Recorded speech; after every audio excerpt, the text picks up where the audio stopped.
In my dreams, I have all the people I've ever loved in the palms of my hands. I fold them into fists. You know what this means. You know what this means because you've lived it before. You've made the call. You've turned your hands into fists, into roses, into rocks. You've left the party early and walked the long way home. Your pockets full of fists, wondering what you'll do with all this love.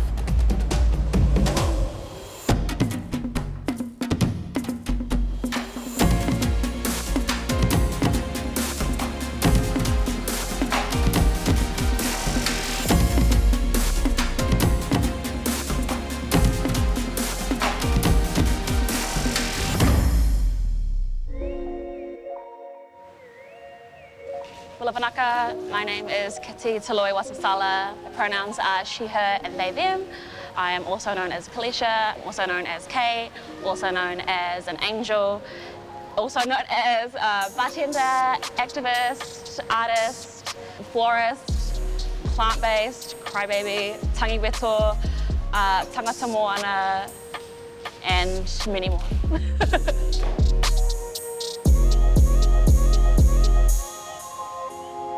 I feel a lot of my character is reflected in Auckland City, just because I grew up here.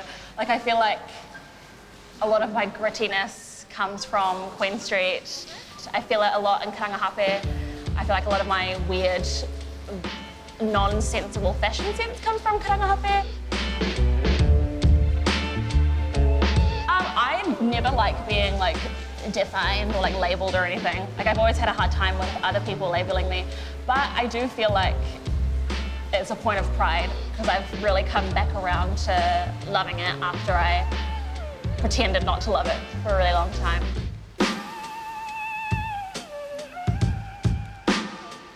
Yeah, so I joined the Green Party as a teenager. I started working on Chloe Swarbrick's Auckland Central campaign last year. Everybody, welcome to the rally for Chloe. How we doing?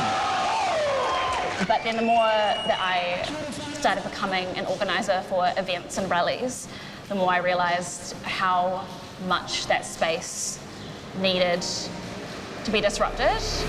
But yeah, I think the political space needs people who are hesitant and are critical about the system. So you don't have to be someone who agrees with every, political policy of whatever group you're standing behind. You just need to have a willingness to stay open about what can be done. I think in every space there needs to be people who are tangata whenua, who are takatapui, who gender minorities, and people on the queer spectrum. Yeah, I think those are things that you can't compromise on because there's such strong perspectives that you just can't fake it. You can't have anyone pretend to know what that's like. I found my place in Auckland in our queer community by creating my own space. I think being queer is just such a revolutionary act in itself. I think queerness is so radical. 7 days since she left, I'm still amazed. The way she dressed, woof. Yeah, I just consider every queer person to be a revolution, really. And I find a lot of heroes in my friends and youth and children who are coming up now and are so self-aware and really want to engage with elders and really want to learn. I'm inspired a lot by our own community. I celebrate my queerness by embracing my rage. When I think of Pride Month, I think of fighting back. The entire kind of spectrum of human emotion is present in Pride Month, but I relate most to, the pushing forward, reminding ourselves of our history. Yeah, I have a strong love and allegiance for Carmen Rupe, who was a sex worker, a business owner, a politician, an entertainer, trans woman, Māori, was known as the Queen of Wellington. I think that she kind of embodied a lot of what we consider queerness to be now. So yeah, that entire spectrum of human emotion I was talking about, that is what she embraced. Yeah, I just feel a lot of aroha for her and her mahi, and how that gave us so much space as queer people now. Because her influence is still everywhere, all over Aotearoa. Like in Puneke, even like the lights on the crossings are her silhouette. I think it's actually in the queer community in general that we consider cis white gay men to be like the gatekeepers of the queer community, which is just not the one. Like I never consider myself to be restricted by Pakeha standards or like Pakeha men. I keep falling again. I keep falling again in love. I met my partner Danica in June of 2020 at a Green Party volunteer event. We had our first proper date here in St. Kevin's Arcade. Yeah, it's been very interesting. It's my first like proper queer relationship as an adult. I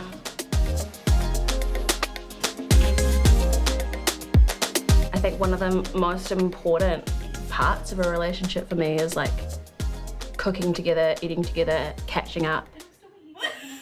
Food means so many different things to different people, and so to be able to share like the things that I love and that I love to cook with you, the person that I love, is really And nourish. really special. Nourish each other, nourish ourselves. Yeah. I think it really comes down to that, the like sharing the same values, because I want that in my friendships and the people I keep close to me in my life, but especially with my romantic partner, I want To be friends. yeah, you should be friends with the person that you love. So I feel like a lot of my personality and a lot of my queerness is reflected in my shared home. I live with my flatmate Leah, and we both have a lot of tchotchkes, which is a Yiddish word that we discovered recently that essentially for us means a lot of random objects that, yeah, have no function but are decorative.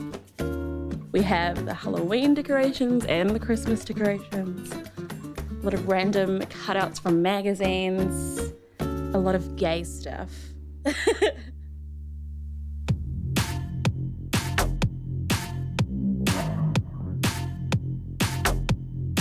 FILTH is a club night, mostly held here in Tamakimikoto, that prioritises the experiences of queer and trans people of colour. I love being at FILTH because I feel like I am able to be in my truest form, which is an angel.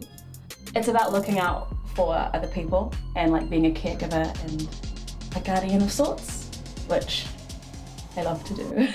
Let me make you.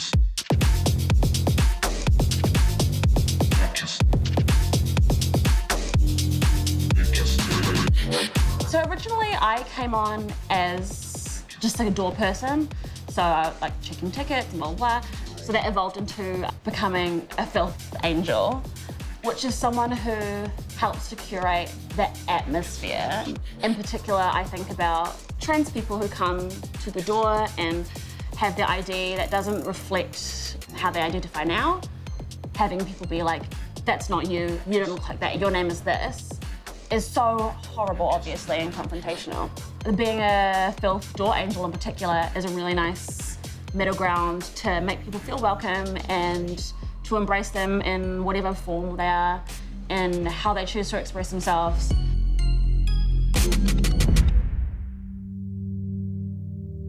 Gautama, and then the waves, birds. The first time I went to Fiji, it was for my grandfather's funeral. My family in Viti is from Surukoba village, which is outside of Ba. That's where my dad is from. He grew up there and he immigrated to Aotearoa, I think, in his very early 20s. Yeah. I love seeing my family, but I also understand that it's like not really my family. Like they've created their own bonds and experiences that I'm not a part of. And also I don't speak the language. I think it's always a reminder of that, where I'm like, I just feel cultural guilt in that way when I'm in VT, yeah. It just kind of feels like when you're like at a restaurant and you can't like pronounce the food order that you're making, except like it's worse because I'm supposed to know what the food order is.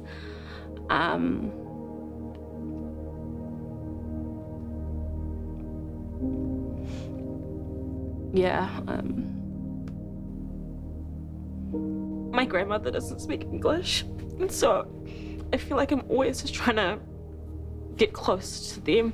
I just feel like a very deep sense of obligation that I'll never be able to pay my family back or pay my ancestors back for everything.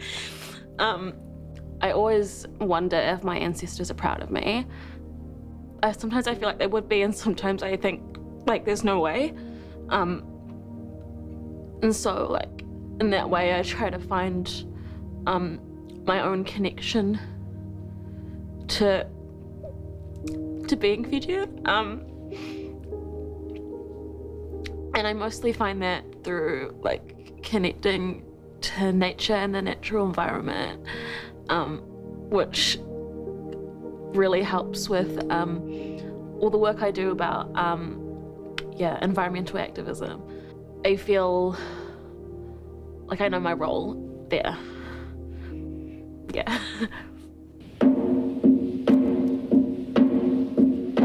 This piece was my first ever tattoo. My hand's still shaking. It basically just shows the journey of migrating to Fiji. Yeah, so we've got like the birds flying and like the boats pushing through the ocean, and then we have the ocean waves, and then the potama kind of pushing it all. I got it as a means of embracing that side of myself.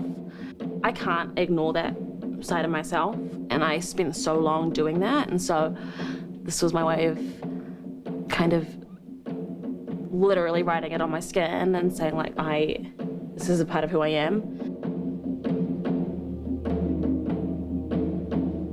It's suddenly clear to me now. A body full of memory and fantasy, and love was all that was holding me together. It's all I was ever meant to do.